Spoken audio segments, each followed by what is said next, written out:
We'll call the Freetown-Lakeville Regional School Committee to order. Could we have a roll? Sure. Steve Owen. Here. Jean Fox. Yes. Sherry Barron. Here. Robert Clark. Here. Eric Gracia. Here. Laura Ramsden. Here. Bill Sienkiewicz. Here. Stephen Sylvia. Here. Light cam is here. Anybody else recording the meeting? Thank you. We'll stand for the Pledge of Allegiance. I pledge allegiance to the flag of the United States of America and to the republic for which it stands, one nation, under God, indivisible, with liberty and justice for all.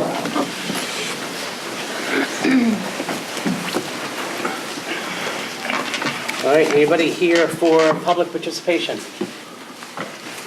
Don't all speak at once?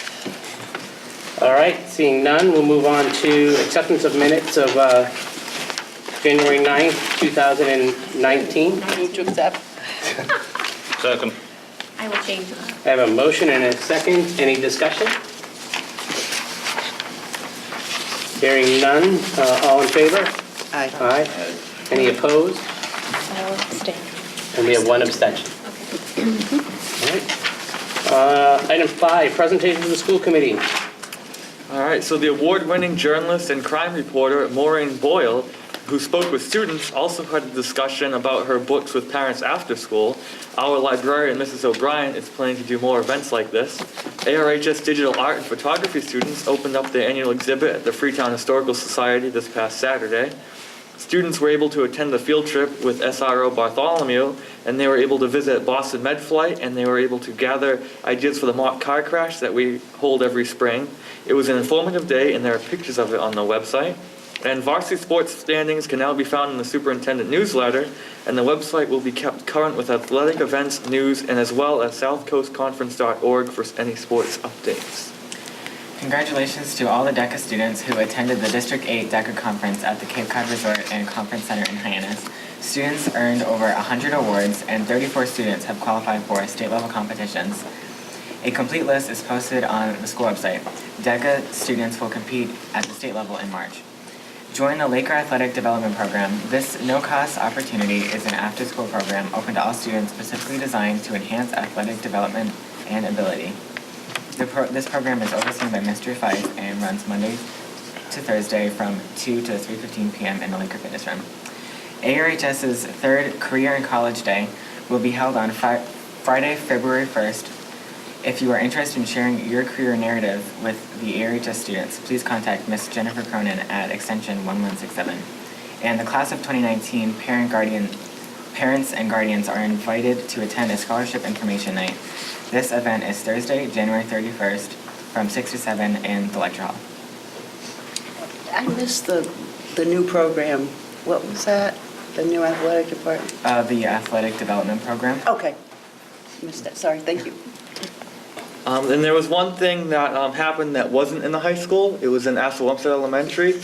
I don't know if you heard about this, but through one of their reading fundraisers, they're able to get Chromebooks. So now they have a few tubs of Chromebooks in their program. Awesome. I don't know if you heard about that. Awesome.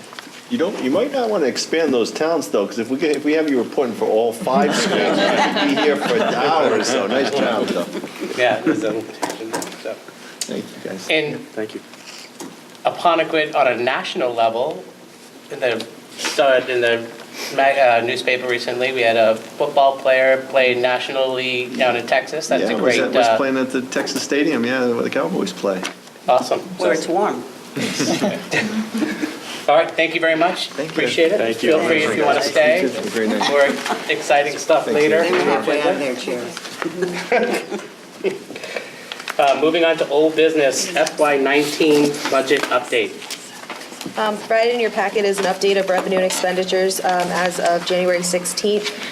We are still on track, and I will update the committee if anything changes. I've also included the assessment sheet. There's been no changes since November.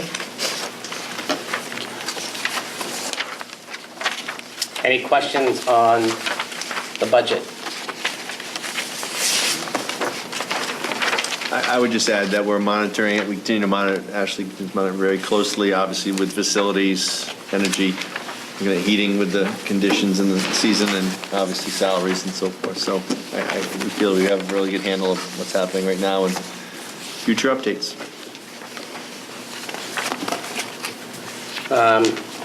Any questions on that? All right, seeing none, moving on, class size transportation. You should have in your packet both the class size update for January 2019. I just thought it interesting to note, typically you don't have a lot of change, but around the holiday, you do see some students either coming in or out. If you refer to the bottom totals, you'll note that it really comes back to the October number, right? We're up 15 from November to January, but yet we're pretty much back to what we were in October. So you have, students in and out, and it's been pretty typical. So even though it's plus 15 from November, I would simply ask you to go back to our official number, which is our October number, and note that it's only a two difference. High school, the number's the same as 2 months ago. Middle school, up 4 students. Intermediate school, 1. And both elementary schools have 5 more students than they did in November. I really don't see any patterns or trends in relation to that, though. I'd be happy to answer any specific questions. We continue to monitor it. Obviously, 4 or 5 students coming in, as long as they're not coming in one specific grade and you're not having a class size issue, you're placing those students appropriately. But we'll continue to keep this updated, and obviously as we roll out the FY20 budget, the numbers that you start to see here become the real numbers as you start to predict and forecast what the class size is going to look like for the next year, and you'll see that reflected in future presentations. I'd be happy to answer any questions on class size first. What I can share with you is that on February 6th, I will ask that this committee take a vote for school choice. And to remain a school choice vote piece. What I also can tell you at this time, kind of forecasting or previewing what that will look like, you typically have to vote on additional seats. We've limited those additional seats based on some enrollment issues, and you're going to see kind of a scaled down version compared to the last few years. So it will be my recommendation moving ahead that we still remain a school choice district. We currently have 70 school choice students, but the projected additional seat number is most likely going to be around in the 20 category, and it will primarily be for the upper grades as we look at the impact that it has. So that's just kind of forecast as it relates to class size. Obviously, all this rolls in, and as we start to get census and kindergarten numbers, we'll have a better handle about what that's going to look like for next year as well. But that is on the agenda, and it typically is on the agenda for February. The requirement is until June, so you can make some adjustments, but it has helped us from a budget perspective, knowing what the enrollment's going to look like. We have not built in initially in our projections additional seats to this date for FY20 yet. We're being a little conservative on that. Be happy to answer any questions at this point. That will be a more formal agenda item, school choice, at our next meeting. Want to take the transportation one next? So in your packet, we continue to have a monthly count. We have had some activities as it relates to transportation. So what you'll see there is September, you'll see November 1st, you'll see December, and you will see the most recent taken the Friday before. Please note, it was the Friday before long weekend. So there was a little bit of an impact in relation to some of those numbers being a little skewed and a little bit different. And Mr. Rezendi specifically, when he sent these numbers to Renee to kind of put together, wanted that to be noted, that being a Friday of a long weekend may have impacted membership, ridership on that given day. I can tell you that I met with Mr. Rezendes. Ashley was also part of a process. We do have a couple of exciting transportation things we're taking a look at for next year, security, in addition to some technology updates. We're in the process of looking at a renewal for the contract with First Student. We're at that point of the process where we have 2 one-year renewals coming up. And so hopefully in the next couple of meetings, we'll have some updates as it relates to transportation. The other transportation piece that I can share with you is ridership on bus 18, which has been at the elementary level. If you take a look at that, 0. We can proudly say that we're trying an experiment, a pilot at Assawamsett, where we've had a real issue with the number of elementary students on bus 4. That's our after-school program bus. We've made an adjustment. The principal working closely with the director and also the program director, Lisa Pacheco. And we now have a bus that was a two-tier bus that was not being used as a third tier, transporting the after-school program kids from Assawamsett exclusively. It's relieved numbers, so we communicated that to the bus 4 parents about a different time, because they had to adjust the time and be prepared for that. Obviously, the initial feedback, we just started this week, was positive. Obviously, those parents, their kids are coming directly home. Baker Lane, there's a couple of those children. It's a smaller number, and we'll have to probably make an adjustment for next year, meaning 17 or 18 students on that bus as opposed to 23 or 24. And we can do that, but we didn't want to make a lot of adjustments to other buses at this time. What we've done now is taken those 45 or 50 students that were an additional burden to bus 4, and they're riding bus 18. The bus arrived on the first day. Literally, we just rolled this thing out, and we told parents that we were going to trial this hopefully for the remainder of this year and maybe for the future. It allows those students to be transported right from Assawamsett to program and not have an impact on another ridership. And so we've been pleased. The bus comes a few minutes later because it's coming from a distance. It's the reason we weren't using it. But we've been able to curtail in some of those issues, and it was only 5 minutes later than the other buses. And we have provisions where the students report to the gymnasium and are supervised.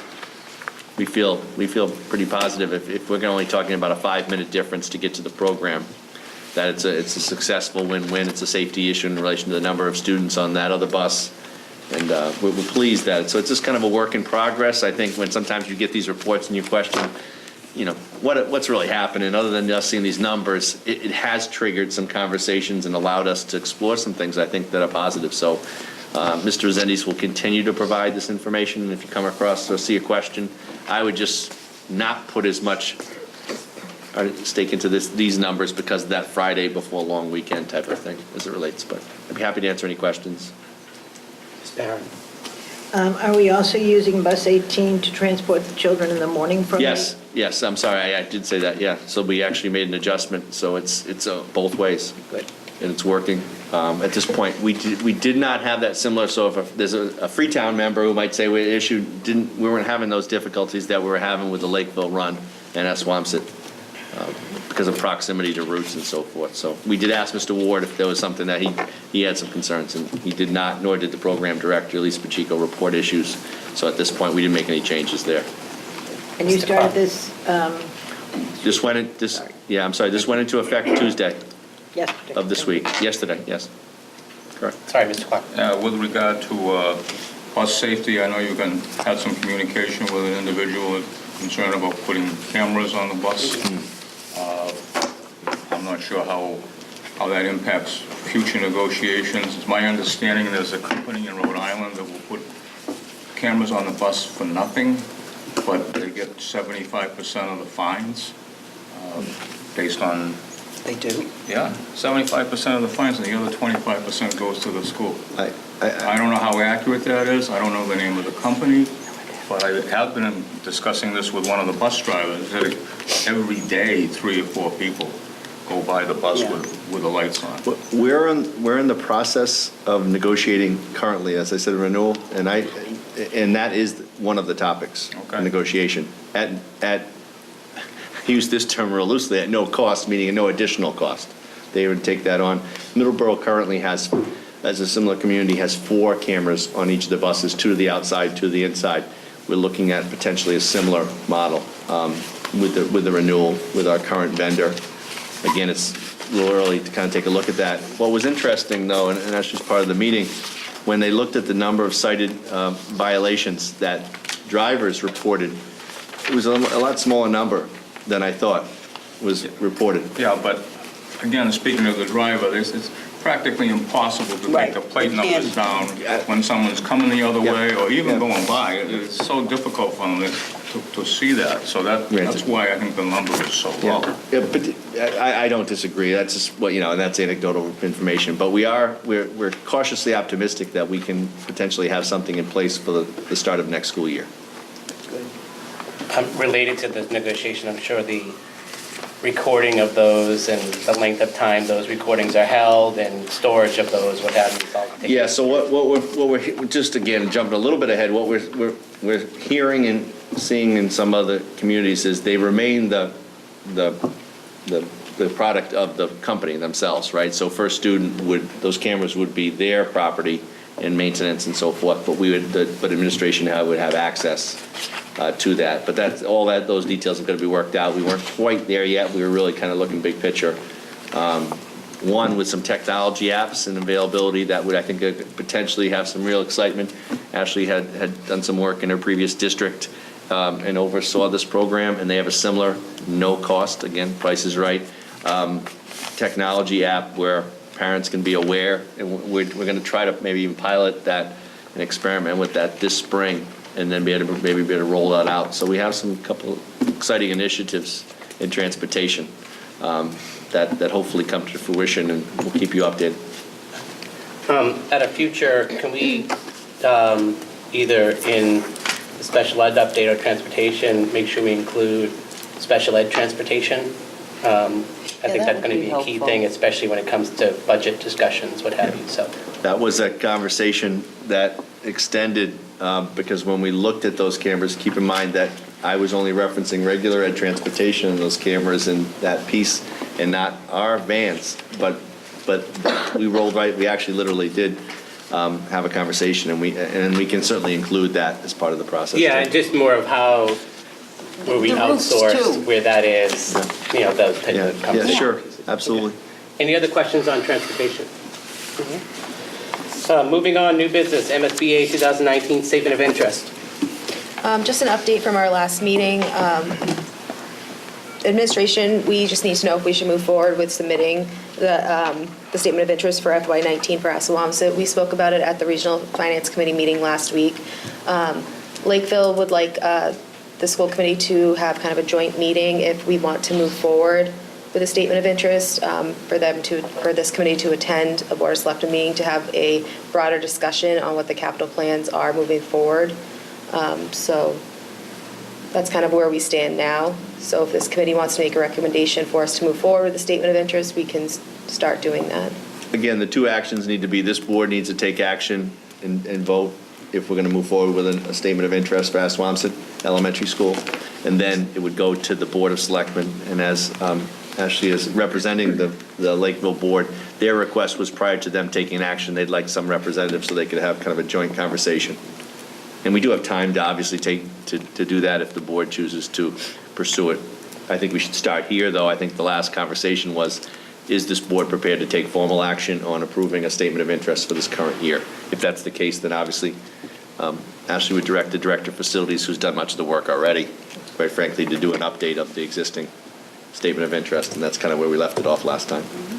Yeah, it was just the Lakeville Board of Selectmen, part of Regional FinCom, didn't know what the temperature of the full Board of Selectmen was, but also wanted to get an understanding of potential capital projects, whether, because obviously Town of Lakeville has to approve some funding mechanism with that as well, whether it was the full project or a subset of it would be a much better approach, and that's what they were looking for in that particular case. So. Does anybody have any questions, or whether is this something that we want to move forward with here? So I just would, so I mean, the action that's been taken the last 2 years is you've taken formal action, voted, and then we've made sure that it was submitted. If the board chooses, in the absence of a vote, the assumption is that we're not moving forward with a statement of interest. I'm not suggesting that should be the direction, but that's how we would handle it, right? If no action's taken tonight, then we wouldn't proceed. It doesn't preclude you from looking for a future year, just I don't want to, dissuade people from voting one way or another, but there are some options that I think we could explore if we don't look big picture at Assawamsett as it relates to some of the other accelerated programs, and we, given more time, and with a new Director of Facilities, it may make sense that we look at next year as a better time frame as it relates to a statement of interest. Again, doesn't preclude you from bringing forward a statement of interest this year. I would not be a proponent to move forward with what we have. I think that, especially with work that's been done at Assawamsett, I think the big project is probably not the best direction. I think there's probably a sliver of that big project, and I'm taking, and we did in the capital plan, the parking lot issue out of it, right? But I think there's some other aspects that we could move forward with, rather than just the big scope of the project that we've been submitting the last couple of years. That's my personal opinion on that. It's great, sir. I agree with you, Steve, but what does that look like, Rick, on a smaller scale? Does that make sense? We talked about doing a smaller, more identifiable project, I believe, or more specific project. Is that something that we're prepared to do and we'd have to vote on a statement of, on going forward today? Or is that something that we're just really not prepared and next year would be the better approach? We would not be prepared for a 2019 statement of Right. interest for that. Yeah, then I agree with Steve. I think the bigger project. The accelerated, and just to clarify, because the accelerated timeline is even condensed, it's to February as opposed to okay. April. Oh, that's right. Yeah, I tend to agree with Steve, although last meeting I stated that, you know what, if we got the information, why not just put it together and send it back? I think that's just an exercise that's not gonna prove fruitful for us. I'd like to see something that's probably more targeted next year, and go forward there. That's just my opinion, though. I still think if we have everything, from my own experience in working in the grant world, you keep hammering. You just keep going for it. I like the targeted approach. I don't think it is an exercise in futility because you never know what the mix is that gets up there, who absolutely, and the timeline has been constrained this year, so there may not be the appetite for everybody to get something in. That's just where I'm coming from. I just know that if you keep hammering, sometimes they oil that squeaky wheel.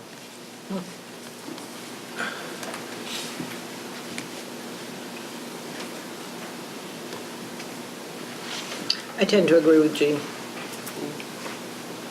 Seems to me that we keep hammering away at it, we keep chipping away, hoping that at some point they say, these folks are really pretty aggressive, let's deal with them. So the only difference would be if the vote in action was taken, it appears the Board of Selectmen in Lakeville would at least like a representative to attend prior to them taking formal action, which is required for us to submit the statement of interest. And it doesn't preclude the opportunity to then take, another approach, a longer-term Correct. approach for what something more targeted would be. Just where you have everything together, I don't understand why we not do it, that's all.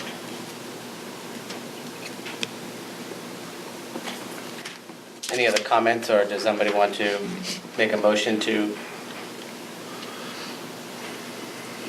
I make a motion that we proceed. Second.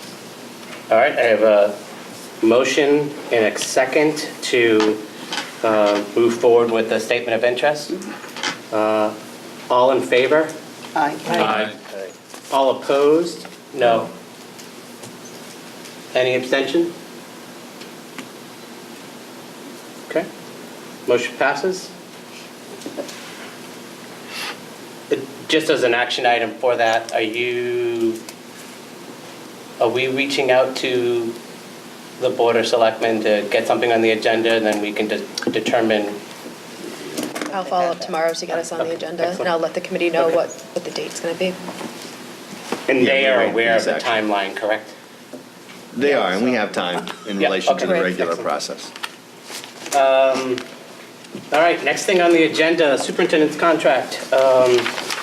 So I think with 8 members on this committee, we're all not going to agree on everything all the time, but I think the consensus of this committee is the district is moving in the right direction, and part of that, in large part, is the leadership that we have. We have an agreement in principle of a new contract with the superintendent through June 2022, in hopes that we continue the momentum that we have. We have a lot of work ahead of us. So I will entertain a motion to approve a new contract for Richard Medeiros as superintendent of Freetown-Lakeville Schools as presented. So moved. I have a motion. Do I have a second? Second. I have a second. Any discussion? I believe this is a roll call vote. Yes, it is. Steve Owen, Yes. Jean Fox. Yes. Sherry Barron, Yes. Robert Clark, Yes. Derek Gracia, Yes. Laura Ramsden, Yes. Will Sinkwitz, Yes. Stephen Sylvia. Yes. All right. Motion passes unanimously. There'll be 2 copies that everyone just needs to sign. 2 congratulations, or Yes, and thank you. Yes, thank you. Yes, tell thank your you very wife I'm much. sorry, one together, so. Absolutely, no, He's gotta get Steve, if the I may, kids to just college. thank you. I appreciate your continued support. We have a lot of work ahead of us. A lot of exciting things have happened to date, and I'm excited as you extended my contract 3 years into 2022. So look forward to our work ahead. Thank you very much. It's a simple contract, the addendum's 182 pages long, but.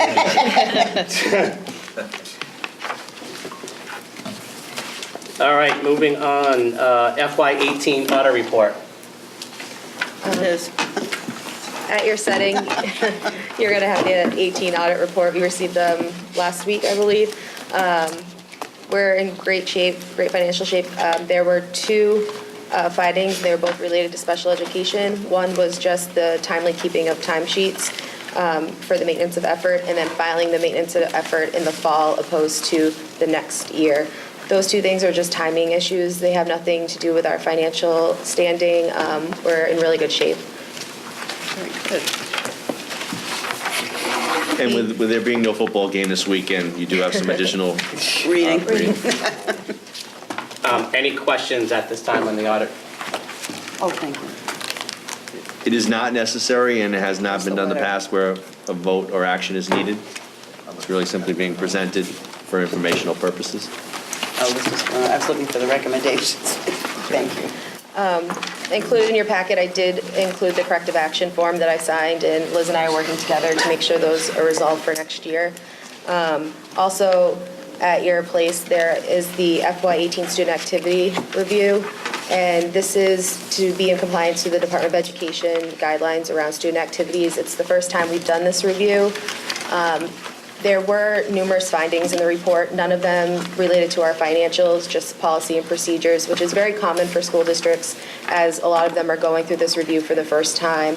As we are updating our policy this year, it's a great time for us to take the corrective actions that the auditors have recommended and put them into our policy manual.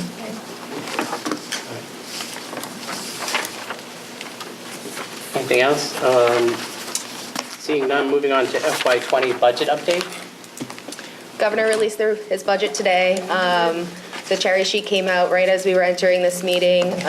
Right now, it looks like Chapter 70 has gone up about $56,000. However, regional transportation has gone down right now in the preliminary numbers. I'll keep you updated as we get more information. We had our first kind of general conversation the state put out today. We have follow-up conference calls this week, and then the recommended FY20 budget will be presented on February 6th to this committee. We also are getting some updated information as it relates to health insurance as well. Don't have that totally up. Ashley, I believe the foundation report had said $1 to $2 billion a year, and I believe that the governor is looking at 1.2 over the next 5 years. Is that accurate? Right now, it's a $200 million for this year, and then he's going to up He's until... incrementally. Yes, keep going. I think it's until 2026, I believe, is Okay, what he's planning on doing. good. I want to watch that. Thank you. To Gene's point, I did read that 85% of that in the first year was going to go to more urban districts. Yes. So there's definitely a preference there, which I don't think is going to bode, too much for us. I did find it interesting that I did read that he's put in some incentives for regionalization again, which I find How about that? I find so interesting, because we've heard that talk before and it never proved financially rewarding for us. So let's wait and see what really happens. Interesting that would be an incentive and additional funding, but not the regional transportation. Transportation. Right. For those districts that That's did. kind of what I was trying to, yeah, it's kind of That's what they what I play meant with. by that. What's the ever-changing regional transportation right now? Right now, we have a reduction in our regional transportation. Do you have a number or? Right now, it looks like $52,000 reduction, so we're kind of at a net zero. And I'm going to dig in as we get more information, but these numbers just came out as I was Yeah, walking to they this meeting. Also keep in mind that come July of 2018, the regional transportation number was a much different number Correct. in our favor, so. Correct. Which is, We still have the House and Senate to go through. Yes, yeah. I'm not gonna worry about where it goes to. Let's get to July and But then. but this is a good example of us pushing our presentation back and allowing us Oh, to yeah. have some more, detailed numbers in a variety of ways that can Very true. help the process. You look really smart doing that, I tell you. We are. Any other questions on FY? Obviously, next meeting is the initial budget presentation. Correct. Yes. All booklets will be provided, all the detailed information. Literally kind of a work in progress. We're fine tuning and tweaking that right now. based Rumor on- has it be only in a 3-inch binder this year, and that, Nice try. but the font is 4. I- 7E, capital project list. So going to that small font are some of the attached documents that we presented to Regional Finance Committee last week. This was sent to you electronically, so you can make it a little bit larger. Just kind of at a high level, this is what I provided last week, and we had a great discussion about it. Your first page is capital overview. It talks about some of the larger items that we have in the district, such as boilers, HVAC system controls. Those are not the units that are in the rooms, but that's the overall school system control. And then hot water boilers, because we've had so much discussion about hot water boilers this year.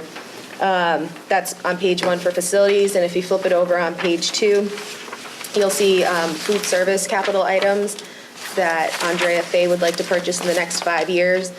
She has applied for a grant for 3 of the schools. We're still waiting to hear back if we're going to receive the funding, and some of these items will be purchased that way. Food service is a revolving account, and they're self-sustaining. They're doing well right now. They do have money in their account, so we could potentially start rolling out these capital plans. It's something she's very excited about, and we're working together to make that happen. On the bottom of the page, you'll see an update for technology. We've been having discussions about updating the wireless network system. We don't have all of the details yet, but I just wanted to let the committee know that this is something that we're talking about with technology. Ashley, the mechanicals that you laid out in the capital plan, per the lease agreement, aren't those the responsibilities of the town? Yes, over the $5,000 threshold. Yeah. Okay.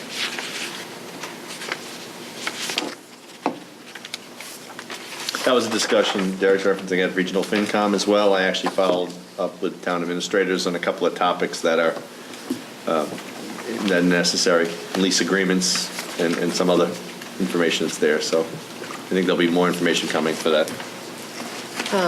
Are there any specific questions on the items for capital for facilities? I don't know if you want to go through page by page, or if there are specific questions that you'd like to ask, I can answer. I just say that I'm happy that we're taking this approach, because I think this is something that's, I'll say, long overdue, especially when we're talking with capital projects with the towns. This is a good combination of both, and for us to identify a strategy as far as that request. A couple of things. So none of these are reflected in the operational budget that would be presented, is that correct? That's correct. Okay, so these are outside of the operational budget in that particular case. Then the second question related to technology, do we have a time frame as far as that, when that technology plan would be in place We are or presented? So after the meeting here at school committee, Craig is working on a 5-year plan, but kind of the short term, the wireless network is something we're looking within this month. He's supposed to be meeting with vendors and getting an actual dollar amount. It's also eligible for E-rate, as I wrote on here, so hopefully that will defray about 65% of the cost. We'll have to have the monies up front, but we'll be reimbursed through E-rate. Got it. So the potential to not have it as a separate article may still exist once we get that information based on E-rate and so forth. Couple of things. The technology plan, Rick, I think people, not to confuse things, but we had a debt exclusion, I believe, was it debt exclusion on technology a few years back? Can you remind us what that was versus what's in this plan? So that people, because I think what we're gonna face out there is, hey, we paid for that already, and why do we, so I think that that's gonna be important to address for the committee and for everybody in the audience, and I'm not, if we don't have the answer, we need Craig, that's fine as well, I'm not looking for that right now. The only other thing I want to mention to the committee is, as a result of the finance committee, one thing that's, I think, to Steve's point, that's really positive here is this is now bringing in discussions with the towns of how do we finance these things with the, and the towns are at the table saying, okay, we're coming up with a strategy of how we develop a plan around tackling some of these items. We all know that they're not gonna happen immediately, and I think the other thing that's important with this schedule is some of these things are gonna move depending on the financial ability of the town. So they may not have free cash available, but they may say, hey, let's pick off this capital project. So some of this may move depending on available monies and things and where that discussion ends up with the towns. But it is positive that we haven't had a capital, if not too long ago, some of these capital things made it in our operating budget, which we all agree is not what we want to do, and so does the finance committee. And I think that's the whole strategy, all right, how do we tackle this from a town's perspective? And I think it's been some fruitful discussion at this point. So if I may, so Derek asked a couple of questions. The tech piece, so the tech debt came off from the previous piece in 2018, right? And we'll need to get some more information out, because he's absolutely correct, because people will go back and say, we thought that kind of took care of technology, but as we all know, looking at technology 5 years out, it wouldn't have been realistic or practical to think that you were never going to have some additional commitment there. We'll have to be sure that that's absolutely captured moving forward with the expansion of technology. As far as the other reference to capital shifting and so forth, I think we felt pretty positive that both towns initially had given indication to us, and we were intending to not present something in the spring, that the fall might be a better time frame. They did actually, as a result of seeing this document the other day, although the reps couldn't speak for their whole boards, indicate that if there were a couple of priority areas that this school committee felt strongly about, here go the fire panels, for example, the fire systems or security, that they'd be willing to potentially look at that in the spring as a separate article. It's not our intent on February 6th to roll that out. We'd have to have some regional FinCom and this board involved in that process. But I'm pleased that the capital is being, as Derek pointed out, is being looked at separately, and we can look at both spring and fall potentially with some support, and you see the priorities listed there. Mr. Clark? Is it possible to add anything to this list? Well, under site work, where it says repair rear drive at Aponequid, I would like to see some kind of a path, paved path down to the bleachers, because during graduation, so many people, the people in wheelchairs and walkers, and it's very difficult to navigate that area. And I don't think it would be that big a deal to extend a pathway from the parking lot down to that, so people would have less trouble, especially on graduation day. Thank you. So this capital plan replaces what we've had before. So everything is captured in here that we had before, that we had quite an extensive one. Yes, but just to Steve and Derek's point, you also often received a small projects list. We did not include that because that is now being captured within our, and has always been within our operational budget. Okay. So the things that we. These are strictly projects outside of our operational budget that require some discussion around funding. I understand. Right, so that would be the. We had that prior, we had that before, and kind of a different Yeah. So layout. The struggle that we face with the small projects, and Ash can speak to it, is things that we have contained, I'm not so sure those line items are sufficient to address all the operational that's needed. Some things have to get pushed out, but that's currently the plan. We don't want to confuse the two.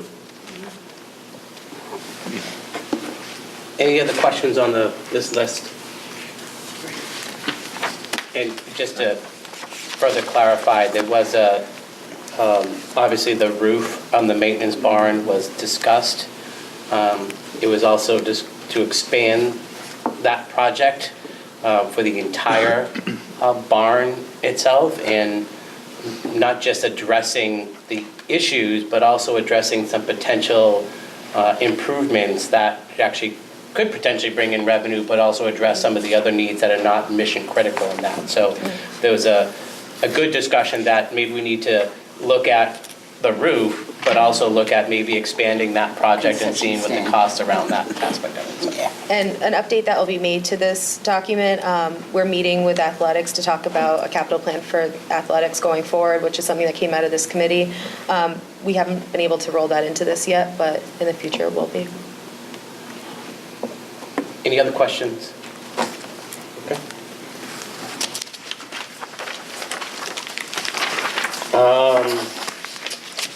7F, minimum wage law revised salary chart.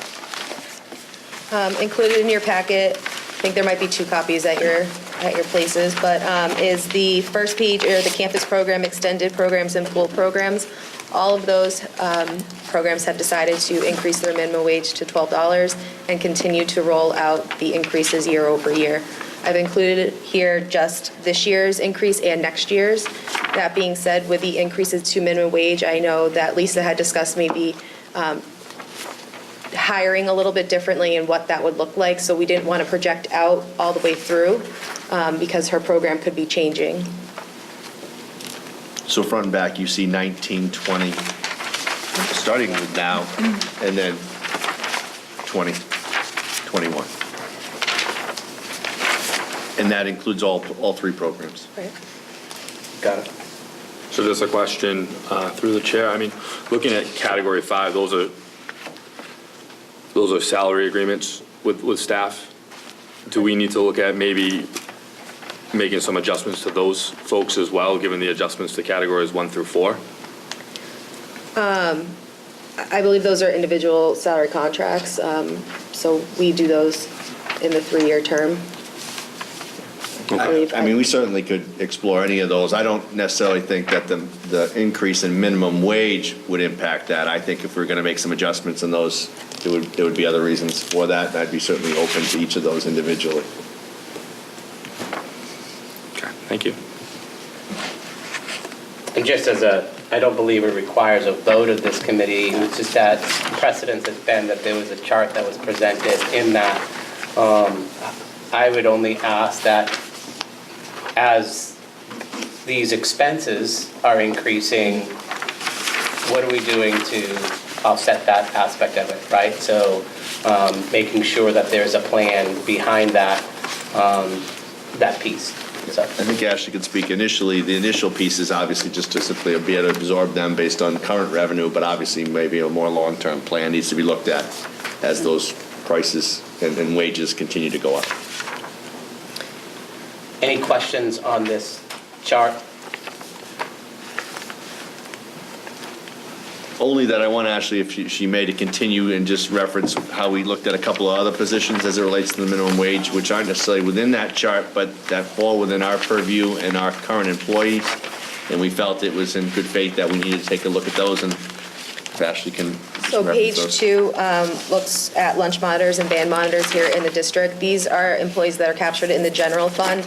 Their current rate is $11.68, and we're proposing to bring it up to minimum wage of $12 for the last 90 days of the school year.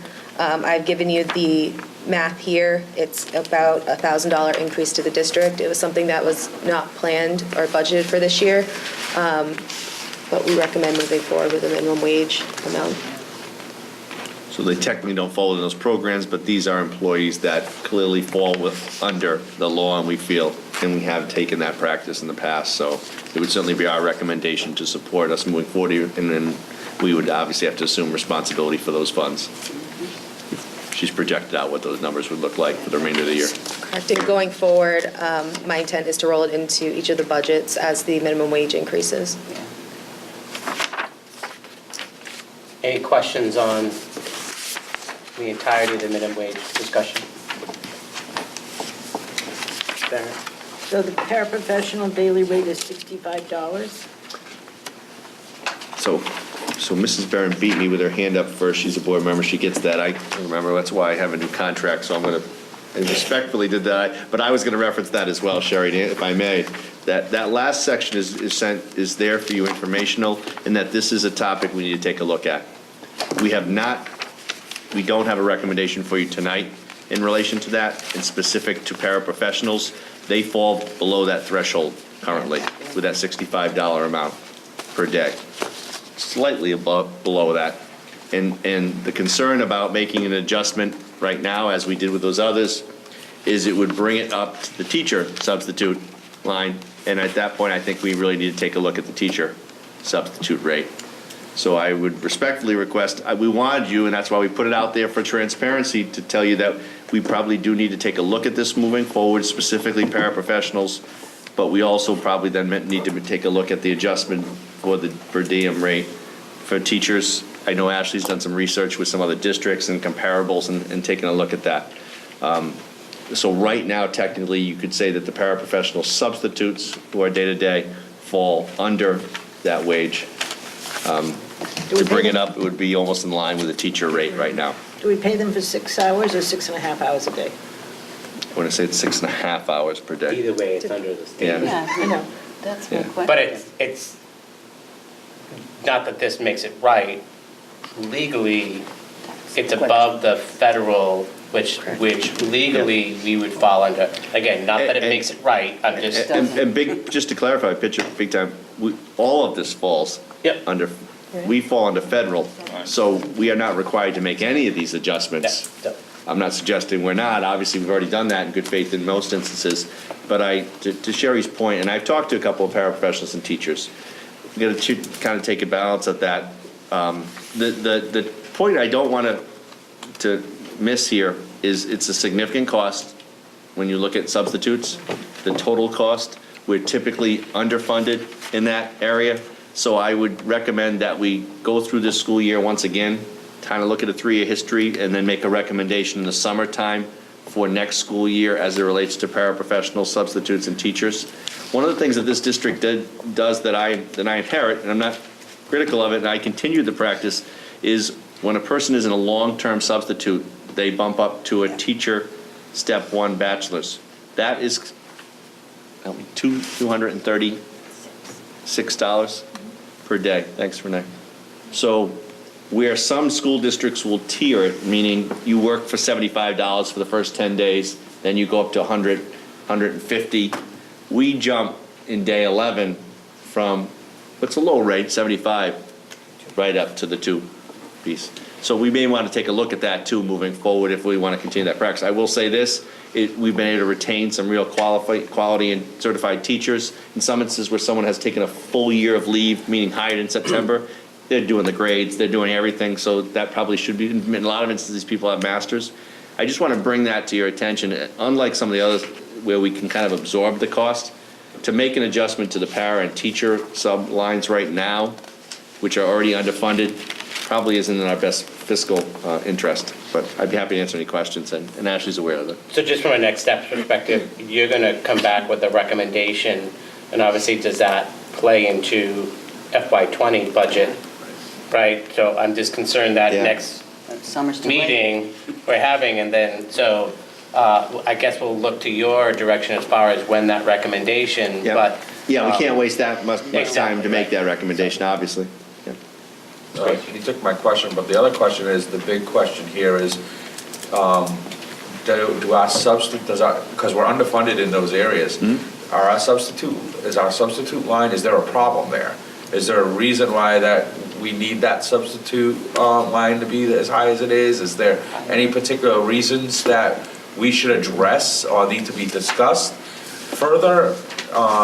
Is it the norm in every district to have whatever percentage of dollars we're spending on substitutes? I think that's kind of the big Yeah. question, and how this rolls into your budget question is, all right, what's the answer to the big question? And now we can have that discussion of what that pay should look like, because I have no problem with that, but I want to make sure there's not a problem in any other area that's forcing that to happen. We had that conversation at leadership team this week in relation to staff attendance and whether those numbers are skewed. I get the daily report from the entire district, and we're examining that.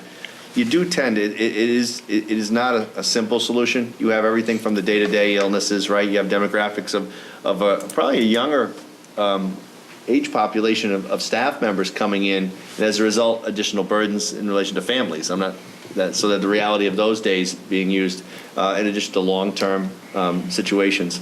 I don't see anything out of the norm, but then the discussion was our current system of calling in and all those things. So we're looking at all of those factors, but I would say regardless of any changes we had to make, those lines have been typically underfunded and have been absorbed through salaries, right? So when you have someone out, we've been able to move some money because you're not paying that person to cover some of the costs.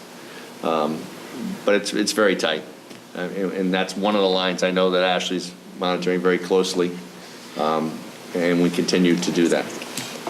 So I, without going into more detail than that, and negotiated contracts and things like that, it is absolutely on our radar as a leadership team moving forward.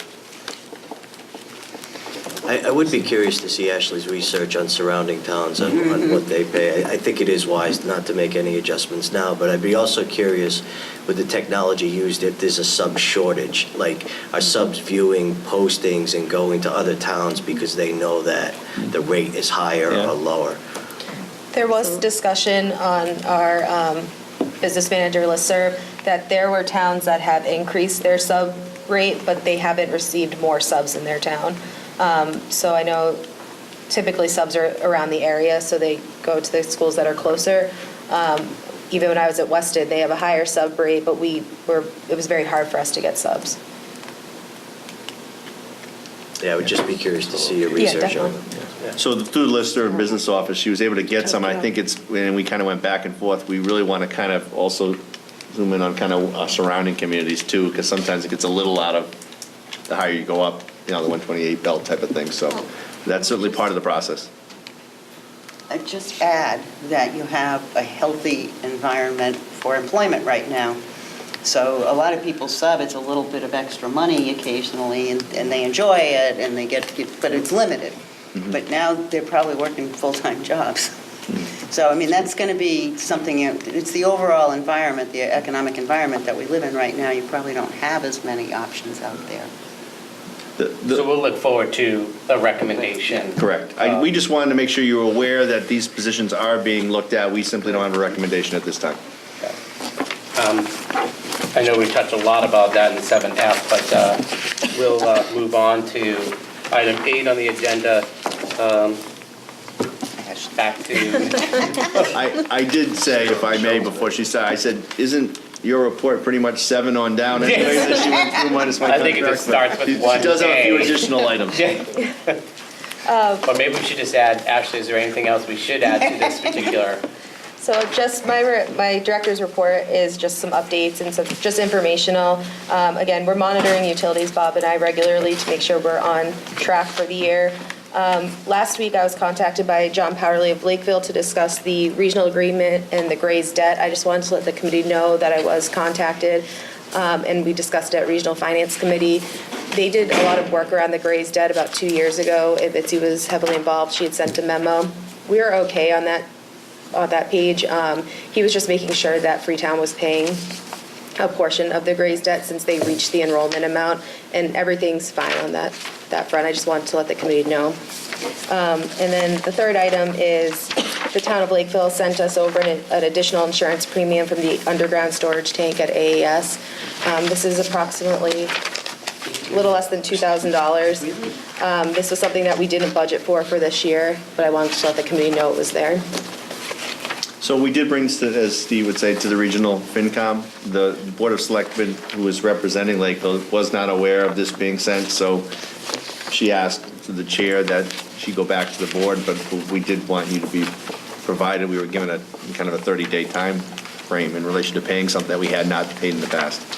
We did express a little disappointment in the communication of this, and I understand that there may be issues from either town, and let's bring them forward and have a discussion. But I think the approach, especially about the Gray's debt, that it would have been probably a better approach if they had a conversation internally. It would have saved some time on our business manager, which turned out to be a non-issue in that particular case. So we did express that to the Board of Selectmen representative in Lakeville. The same thing about the invoice.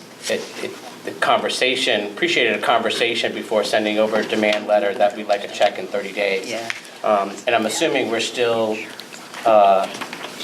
investigating or seeing what based upon the regional agreement or based upon what insurances and what have you? So both Ashland have lease agreement, well, we obviously have both lease agreements in both towns, but we have a Lakeville lease agreement, we have insurance coverage there, and so I think we're gonna wait to hear back from Mitzi in relation to kind of what the next steps are.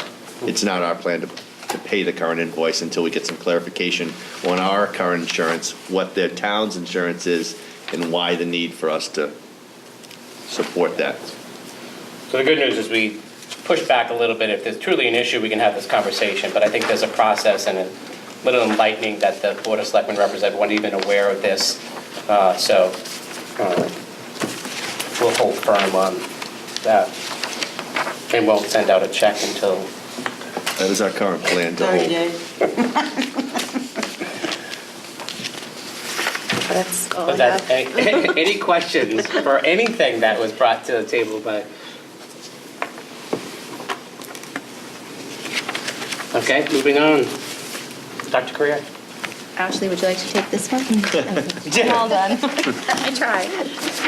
I thought It depends on what you bring up for new programs. True. I thought I'd give you an update on the science program since it's been about 2 years now and we are in year 2 of implementation at grades K through 5 with the STEM scopes. One of the things when we first purchased STEM scopes, most of the scopes or units were aligned to the next generation science standards. And this year, STEM scopes has aligned them more specifically to our Massachusetts standards. Many of them are the same, but there have been some changes. So I've been watching and viewing the lessons at each of the grade levels just to see the consistency in the program and get some feedback from the staff as to how we're moving along with the program and what kinds of things they see are advantages and which are the challenges.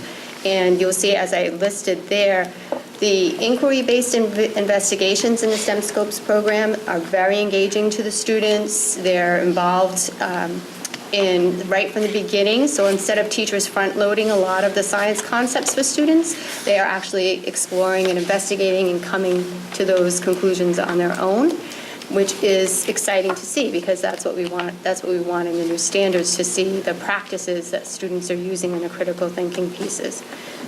The vocabulary the students are using also is challenging and more rigorous than we've had in the past.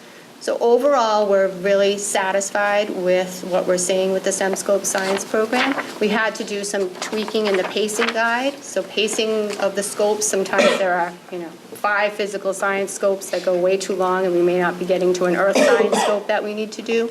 So we are tweaking a little bit the pacing guides. But overall, the program, the core resource that we're using is going along nicely. So grade 6 is implementing it this year, and grade 7 and grade 8, we were able to get free pilot licenses for all the students and for the staff. So grade 7 and 8 are piloting, back and forth, using bits of it this year so that they can get comfortable with it. And then next year, grade 7 will be in full implementation. The other thing I have there is the intervention. So the Department of Education, as you know, with the new accountability piece, they identify the lowest 20% of students in subgroups. They have released to us the lowest 20% of students. I've shared that with the principals, and we have been meeting and looking at our data that we have from our assessments in district and the students that we have identified as needing intervention, and comparing that to the list that the Department of Education has provided for us. And then I'm meeting with teachers next week on these particular students. So these students, teachers have that we've identified have filled out intervention sheets. So we've identified interventions that we're using with these kids.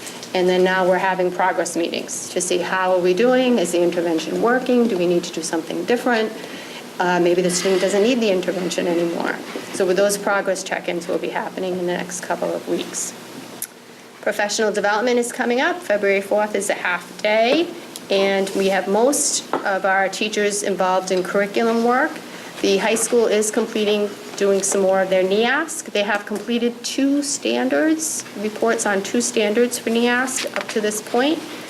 And Teaching and Learning Alliance will continue to be at the middle school. We actually this next week have lab classroom observations taking place with Teaching and Learning Alliance. So one of the 6th grade classrooms is designated a lab classroom, and the 7th and 8th grade teachers will be rotating through, watching that teacher do a lesson in conjunction with the consultant and taking notes, and then there'll be an after-school meeting to debrief the lab classroom. Strategic planning, you all received the survey. I hope everyone is able to open it now. We appreciate your input if you're able to do that for us. We are, as an admin team, we surveyed staff. I have met with curriculum leaders. We have worked as an admin team to start to think about our vision and what our core values and beliefs are as a team and what we want that plan to look like for the next 5 years. And now we're seeking your input through the survey, and then also, Rick and I would like to have maybe a focus group session with you. And then there'll be a survey for families that I'm almost done with, and that should be going out the beginning of February, so we can get the input from the community and our families as well. We do have our 2nd annual Music Fest coming up, so we'd like to invite you to that. We are having students from K through 12. If you remember last year, we did it for the first time. They come together, they spend a day doing different music activities, and then there's a culminating performance. Last year, we weren't able to invite families. This year, we've decided to invite families, so every student gets 2 tickets, and we'd love to have you there if you're able to on February 8th. It will be at 1:00 p.m., and we're really looking forward to it. Where at 1 o'clock? Oh, sorry, at the middle school. Okay. Middle school. Middle school, If you, in the gym. I know it's a tough time, looking for excuse for work to come here on a Friday afternoon, but it was, like Steve, you attended last year as a school committee rep. It's neat to see the It's fun. vertical work of, elementary through high school students and And we celebrate have that. almost double the number of high school students involved this year.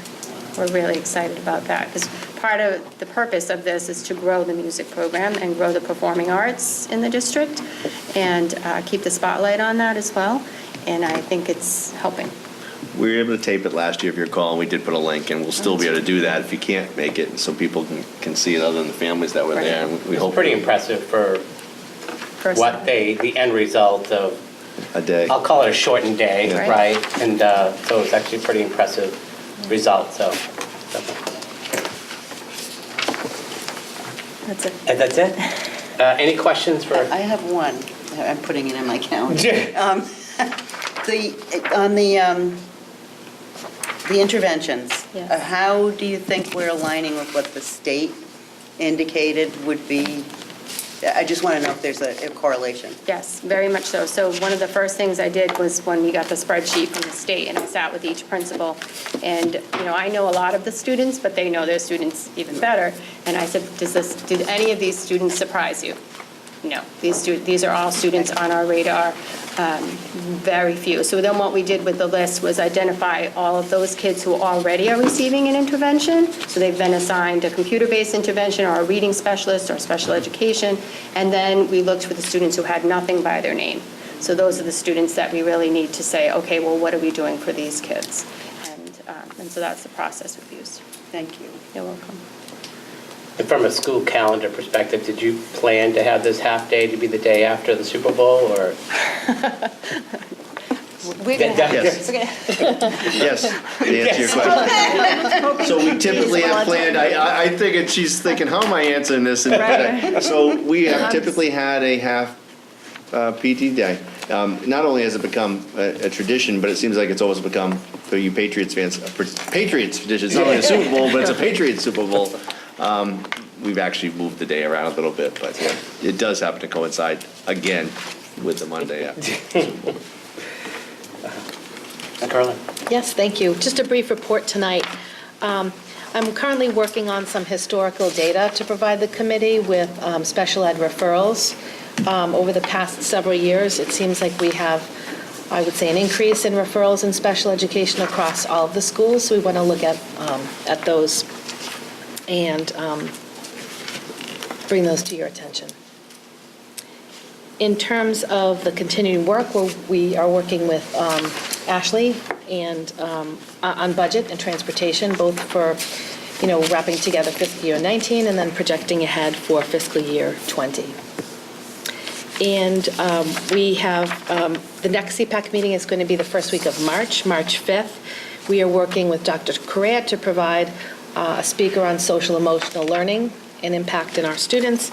And that's kind of a joint effort between our offices. We plan a staff presentation from the same speaker, and then have the person remain on for the evening CPAC meeting. Any questions from the committee? Are you sensing any trends in where the referrals are coming from? Are they Well, that's what we're going to be internal, or are looking they- at. That's going to take a little okay. longer time to sort of ferret out the referral source and look at, particular teachers or schools, but there does not appear to be, an exact trend to look at this point. Okay. But we will look to uncover any, certainly. And just a question on the out-of-district, as we come up to the budget, are we anticipating next year any big movements, either in or out of district, as far as whether they're coming in or moving out from an age perspective at all? Well, we have several students who might accept their diploma at the end of the school year, and but we can't know. We don't know that Got it. until probably, unfortunately, after the budget cycle is complete. So we can work on our best estimate. I'm going to those team meetings, so I'm getting the sense of students who are more definitively have plans for next year, and then some can and do stay a year or sometimes even longer after that. So you can imagine that the taking on the conservative approach is really the way you have to kind of do Yeah. that, because you can't risk the flip side of that, which is the child remains No, that makes sense, yeah. in budget. Any- And in the Okay. current numbers, there has been movement occasionally, but it seemed to have offset. The movements of, returning a student and the student going out have offset. That's why you won't see it in the numbers, but that has happened for several students this year. And hopefully those movement doesn't, impact the budget, right? That's just a student component, but if we have a new student coming in that requires more services, that's where the budget impact comes in. Correct. Liz and I are working on that for FY19 currently, just really digging into the numbers to see if there's been any drastic changes, and if anything arises, we'll bring it to the committee. Got it, okay. Any other questions for Mrs. Curran? Bless you. Thank you. So, not that we don't like hearing from you guys, but Ms. Fox brought it up that around that time of year of not having the reports from you at every meeting, you're not allowed in this conversation. Yeah, that you are excluded. Maybe we should put it in only in section 9 of the agenda, since you're in other sections there. So I just wanted to put it out that are we okay with moving forward to we're the second meeting of the month, we move to the second meeting of a month to having the monthly report done by, any objections to that? No. Obviously, everyone will be here for the budget presentation, so next meeting doesn't count, but at least that way. So the next time we'll have reports on the agenda will be the second meeting in February. If there's one. If there is one, That's correct, it. correct. Unless there's some extenuating circumstance that requires a report out. Yeah, and we certainly will make sure we have information. Yeah. we need to. Thank you. Subcommittee updates, superintendent evaluation goals. Nothing. I got nothing. All right, policy subcommittee, we met tonight. We're still finishing up on J, and we will move forward, not at the next meeting, but probably the first meeting in March as our next policy meeting for that. Regional FinCom, we met last Thursday. Our next meeting is the 22nd. That'll 12th. February 12th, I believe. It's a Tuesday. well, there's another meeting, in January, no, February, right? Yeah, you have The to- 12th. 12th, that's right, the 12th. 12th. Meeting on the 12th, and we will have our initial budget discussion with the regional FinCom on that. Correct. Any other business before? No, not to get in the way of a motion to adjourn, but just two quick updates. Middle school principal position, I met with staff today at the middle school to involve them in the process of an internal candidate through our leadership team right now. The meeting went very well. We hope to have a kind of a timeline prior to February vacation potentially and a succession plan in place. Mr. Patoda, who's finishing this school year. That's one item administratively. The other administrative issue is obviously, we shared with you the Director of Facilities. Mr. Souza, after 24 years, has accepted a position at Old Colony, so we'll be posting that position probably as early as next week and moving forward there. So we do have some time. He is working through the rest of this school year. No, the middle school principal has been posted, correct? The middle school position has been posted. That is correct. What about, we learned that FinCom Rob Jim Rollins, there's been a change in his plan, right? Again? To do that. No, I believe last meeting I shared with you, Mr. Rollins is staying. He's on, he's off, he's on. He's staying. Oh, I thought that was at FinCom, we heard that first. I'm trying to think. No, that think it was was, at the Was he? exec session. We're all put That's- together now, I guess. You get into a lot of meetings, Mr. Mayor. Yeah, no That's how we- Unless you know changes. something that Rick. Yeah. No changes. Oh, so this committee knows, all right. Yes, over that. No need for an executive session. We discussed February 4th, so I will entertain a motion to adjourn. So moved. Second. I have a motion and a second. All in favor? Any objection? Thank you. I would have lost that.